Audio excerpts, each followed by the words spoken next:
They seemed sad and wanted to show me a few things.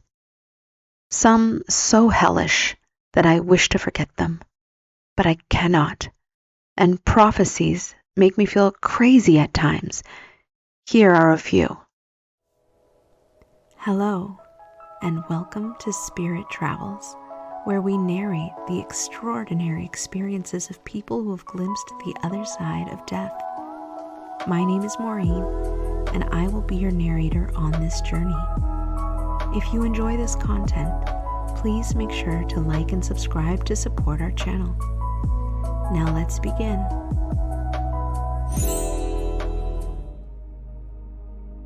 The chill went up my spine and it awoke in me instantly. I knew I was in trouble. I had to get up, get warm, to get out of the situation that I was in. I couldn't move and the pain was intense, and the cold was like 1,000 needles. I later found out that it dropped to 28 degrees, which is cold in California. All this became too much. The pain of a broken arm and femur right below my hip, the hypothermia that was quickly setting in, and the internal bleeding. I fell at 1 a.m. and was rescued at 6 a.m., 5 hours later.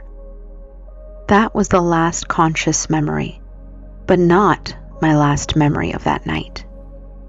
A dim light appeared and just sat there at the end of a sort of three-dimensional sphere.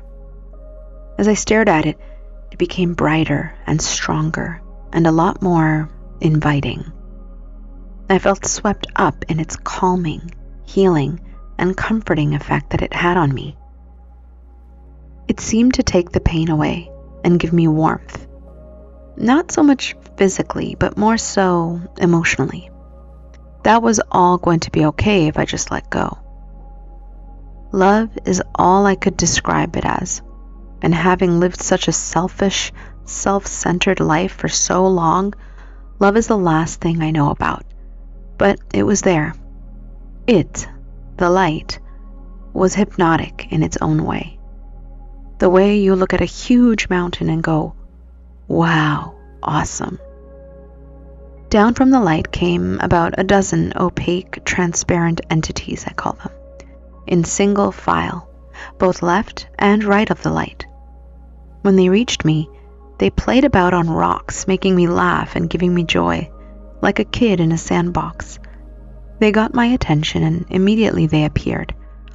They took on the form of my best friend and girlfriend at the time, but it wasn't them, I knew that.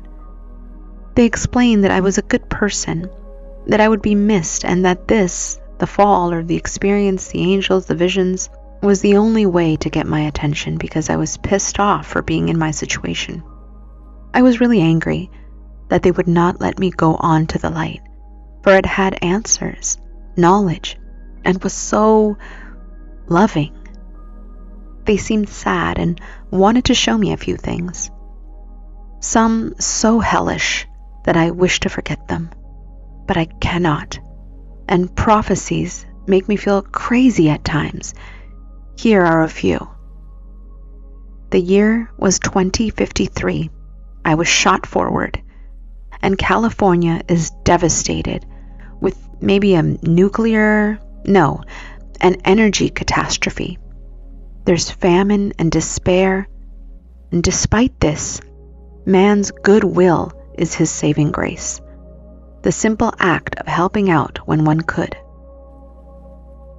This is a brief summary of maybe years of existence in 2053. I can describe the smell, my clothes, etc., if I went into detail. After reliving this laying in my bed or sitting on my surfboard in the ocean, quiet time alone, I saw these messages. Also, cloning and DNA research is going to cause huge problems that are disgusting. I could have cared less about this before my fall, but know that I am convinced that we as humans must not play with this, or we will suffer, or more importantly, cause suffering. Again, I lived in the future and tried to clone myself and my DNA, and the results were hellish. I could go on, as I said, for days about what I saw, felt, and experienced in the future. I floated. I saw my body laying in the fetal position alone, and went to many different levels of space based on my illumination, my spiritual condition, which is my emotions. I spent a lot of time with sad, lost souls that took on the form of animal or human forms. Mutants they were forming above the cities. They seemed to be stuck and very much in sorrow. Was this purgatory? I do not know. I spent so long there, cruising around, visiting these people, trying to give them joy. It was so sad when they fell to earth. For 2 years after that, I was very angry and abused alcohol and painkillers. I thought I was crazy. I still do, but not as much as before, having read Betty Eadie, etc. Now, I'm trying to determine why I have such different passions and realities. This is no easy thing to live with.